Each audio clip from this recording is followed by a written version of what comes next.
As people age, they often come to a profound realization.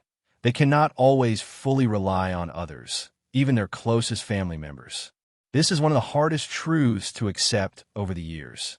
The emotional and practical support once expected from loved ones gradually transforms, lessens, or disappears entirely. Children become engrossed in their own lives. Siblings face personal ailments. Friends move away, fall ill, or pass on.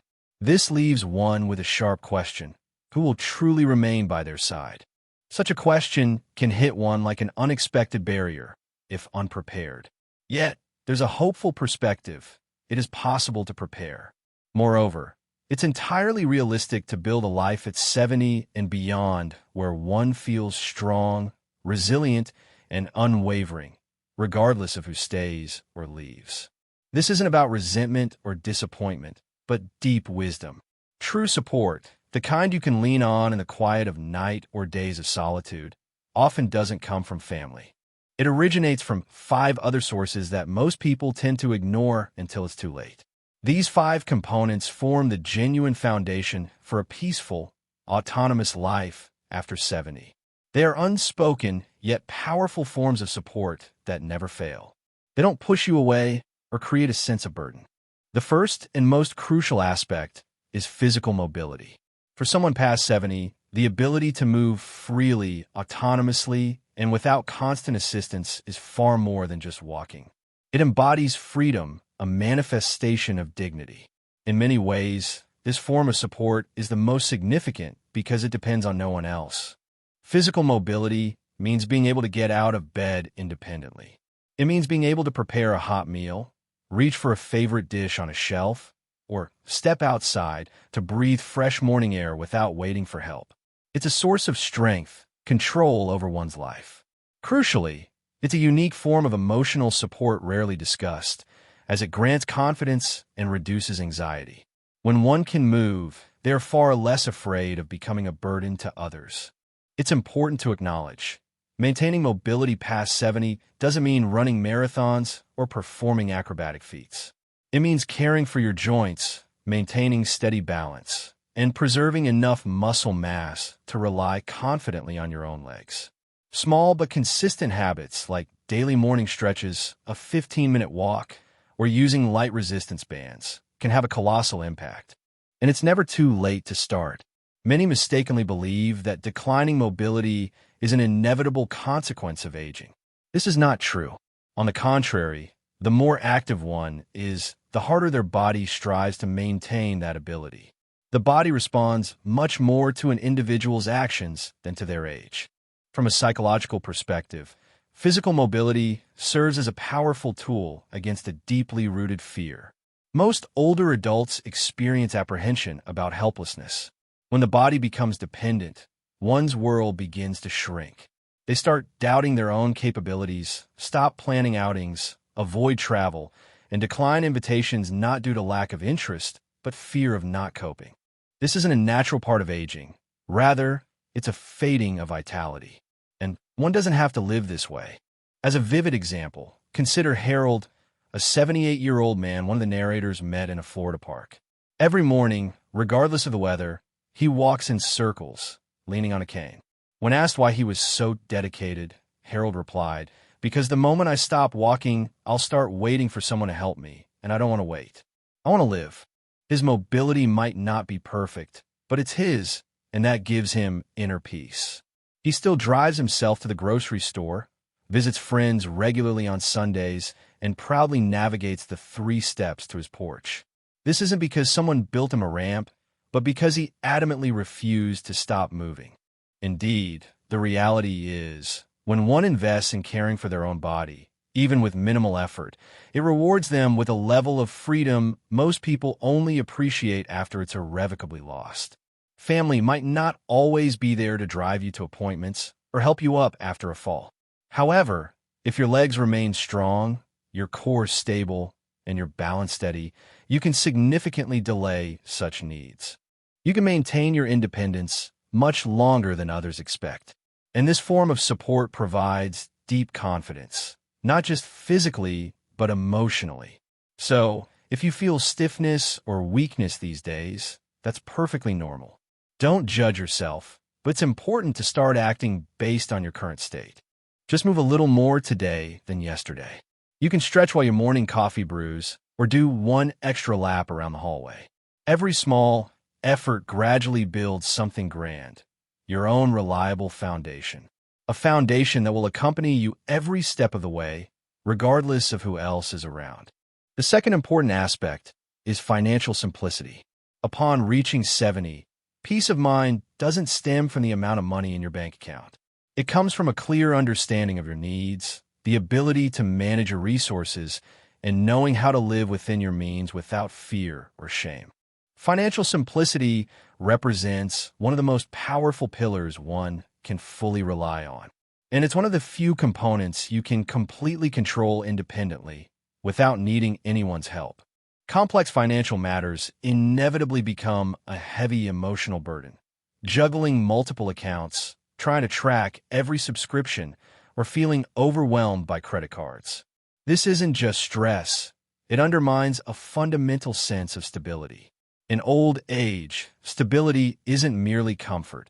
It's a matter of survival. No matter how much family loves you, they cannot eliminate financial chaos. However, a clear, simple plan can guide you through the toughest times like a sturdy cane for the soul. And here's what most people overlook. Simplifying finances doesn't mean giving up control. On the contrary, it means gaining control. It's choosing a modest lifestyle that aligns with personal needs, not others' expectations. It's the freedom to acquire what's necessary without counting every penny. The process is like tidying a cluttered closet. Once things are in their place, the mind can relax and rest. Psychologically, financial simplicity eliminates one of the most significant sources of anxiety in later life: uncertainty. Many older adults spend sleepless nights tormented by questions like, will my savings last my whole life? What if I can't afford a caregiver someday? These questions haunt them more than physical pain. But when one knows exactly where their money goes, when their spending is purposeful, and their needs are met without excessive strain, they sleep much sounder. They walk with their head held high, feeling more confident. Take Lorraine, a 74-year-old widow who was once a librarian. After her husband's death, she consulted a financial advisor and decided to cut expenses. She moved to a smaller home, reduced her accounts, kept only one credit card, and canceled all-in-use subscriptions.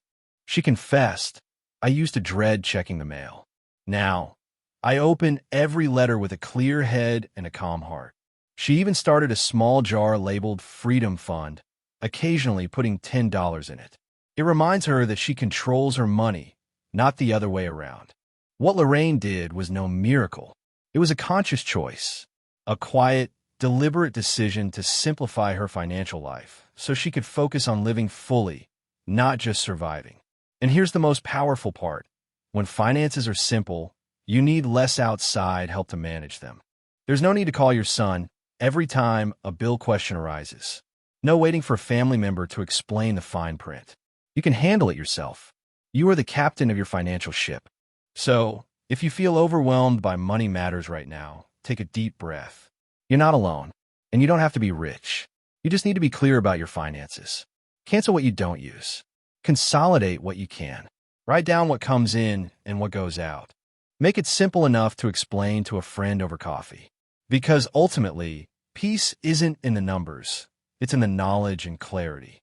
The third important aspect is a consistent health routine. At 70 and beyond, your strongest support isn't your children, your neighbors, or even your doctor. It's your daily health regimen.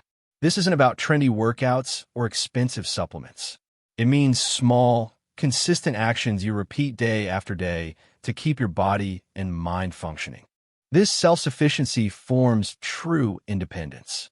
For when the body feels steady, so does the spirit. Many people, unfortunately, tend to wait until something goes wrong before paying attention to their health. But that's like trying to patch a leaking roof in the middle of a severe thunderstorm. Such an approach is reactive and constantly keeps one in crisis response mode. A consistent routine, however, fundamentally changes this putting the individual in charge of their own well-being. When you take morning walks daily, stay hydrated, stretch your legs, take necessary medications on time, and eat food that truly nourishes rather than just fills your stomach, you create a special rhythm of self-respect. And it's this rhythm that carries you forward, even on days when motivation wanes and your body feels particularly heavy. There's a hidden, yet powerful, strength in routine, especially evident in later life. Psychologically, routine significantly reduces anxiety by eliminating what's known as decision fatigue. You don't have to ask yourself daily, should I do this today? You just do it. This predictability creates stability, which in turn leads to self-confidence. And confidence is precisely what keeps you from feeling like a burden to others. It allows you to state with dignity, I am still capable, I am still moving, and I'm still taking care of myself. Take Frank, an 81-year-old former electrician one of the narrators knows well.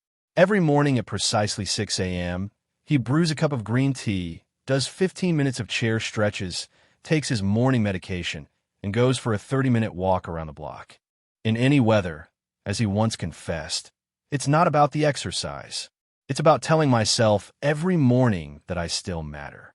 This statement was striking because Frank's routine isn't just about physical fitness.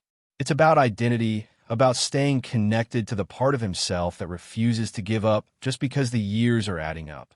And here's what many might not realize. When you have an established routine, you actually need less help, not more. You're less likely to forget your pills, less likely to fall, less likely to feel lost during the day. It's like building a sturdy, well-trodden path in a foggy forest. Even when everything around seems unclear, your feet know where to go because they've walked that path every day. This is true support, and it depends on no one but yourself. Of course, some days are harder than others. Joints might ache, energy might drop, or the weather might force you indoors. That's perfectly normal. A routine can be flexible. What matters isn't perfect execution, but consistency. A short walk around the house, a few deep breaths by the window, a full glass of water before bed. These aren't grand tasks, but together they form a reliable net that catches you, supports you, and helps you move forward with dignity. So, if you felt stagnant lately, or your routine has slipped, start small. One habit, one action, because every time you take care of yourself, you prove you're your own best caregiver.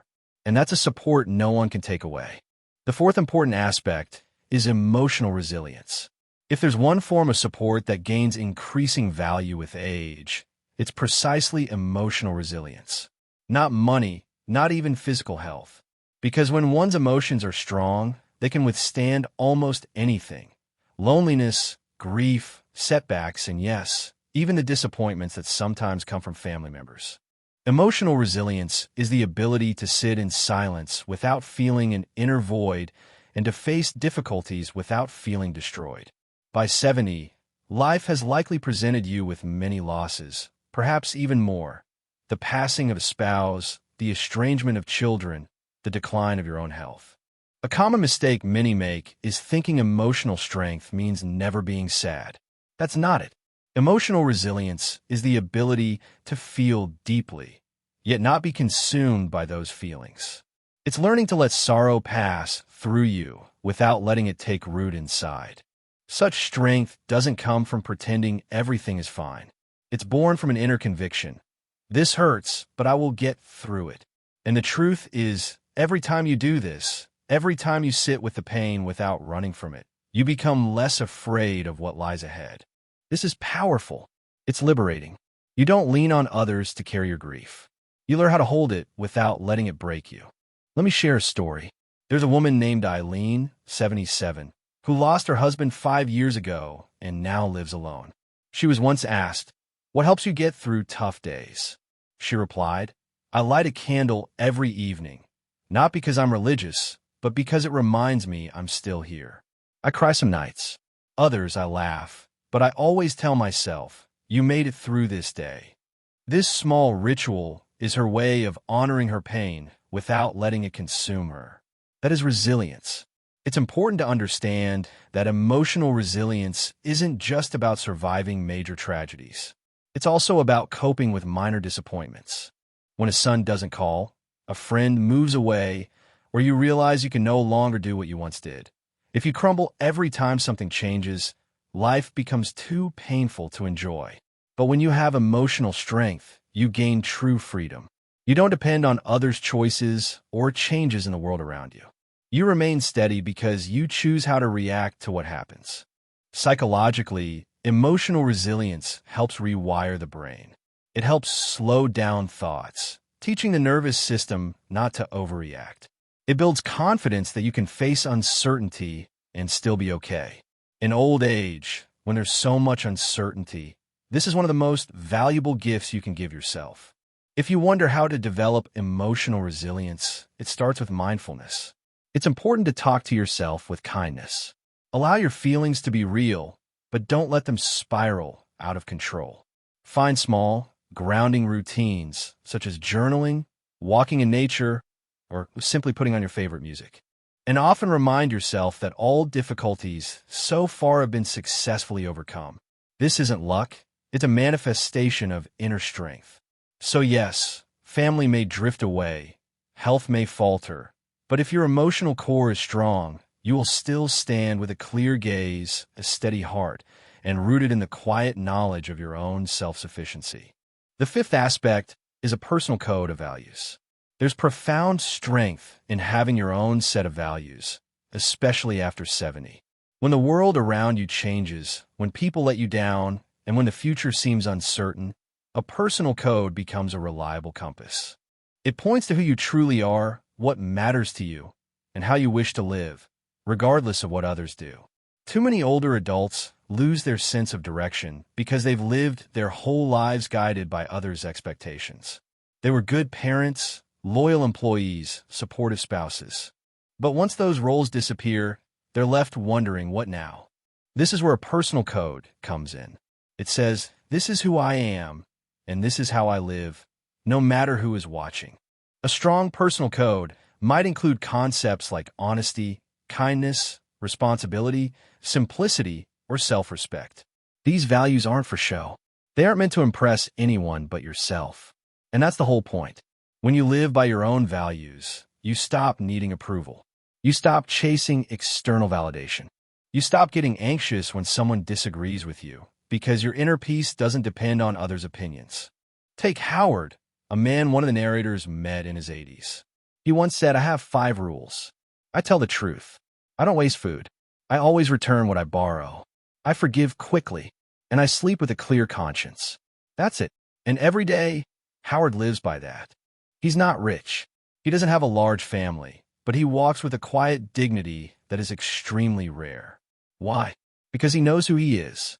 His code serves as his anchor. Psychologically, having a personal code helps reduce regrets. It simplifies choices.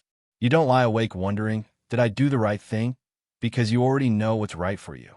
It also builds inner stability. When life throws unexpected challenges, and it inevitably will, you're less likely to panic. You'll think, what do my values say about this? And that will be your guide.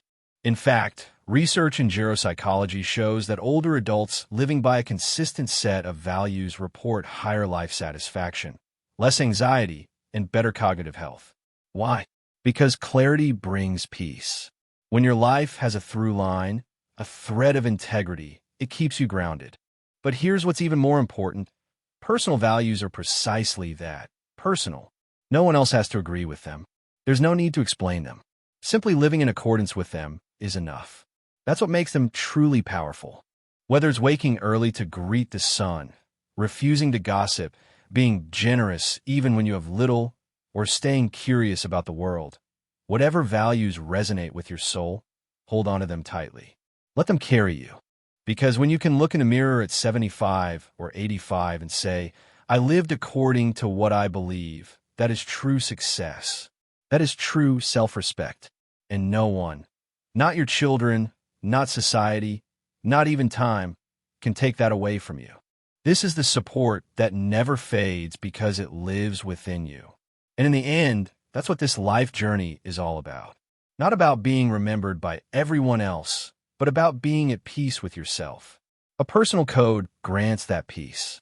It's not loud. It doesn't boast, but it quietly and faithfully supports you when everything else changes. Concluding thoughts. As people age, they often ponder who will truly remain by their side when the light dims and days grow quieter. And it's not always those they've accustomed themselves to thinking about. Family, friends, even one's own body can become less reliable over time. However, this doesn't mean one is left with nothing. In fact, the older one gets, the more they realize that some of the strongest pillars in their life were never outside themselves. These supports were always within, waiting for the moment they could lean on them. Perhaps it's the quiet strength of daily routines, that comforting rhythm that tells your mind and body you are safe and steady. Or perhaps it's the joy of small activities that fill the hours with meaning, even when no one else is around. These aren't just hobbies. They're true lifelines for our own identity and purpose. Next is physical self-care. Something as simple as maintaining leg strength and eating a balanced diet can be the deciding factor between independence and dependence. This is a truth one doesn't always want to hear, but it grants the greatest control over the aging process. Self-care isn't vanity. It's the embodiment of wisdom. We also discuss the importance of a sharp mind. This means staying curious, engaged, and maintaining a lively interest in the world of ideas and constant change. When your brain continues to develop, so does your sense of significance and resilience. It doesn't fade. It adapts, evolves, sometimes even surprising itself. And perhaps the quietest and most powerful of all we've explored is having a personal code, a set of values that define who you truly are, regardless of who enters or exits your life. It's your compass. It's your armor. It's what allows you to age with dignity and leave this life in peace. So what does all this mean? It means that the most reliable support system after 70 might not be a specific person, but a mindset, a way of life built on habits, beliefs, and practices that keep you balanced, no matter what happens in the world. It's about becoming your own unshakable foundation. Because when you can stand firmly on your own, you never truly feel alone. Such inner strength doesn't just comfort, it liberates. As a small assignment, take a moment, perhaps after finishing this narrative, and ask yourself, which of these pillars already exist in my life? And which one do I want to start building today? Don't be afraid to start small. Great changes always begin with one quiet decision made in the solitude of your own heart.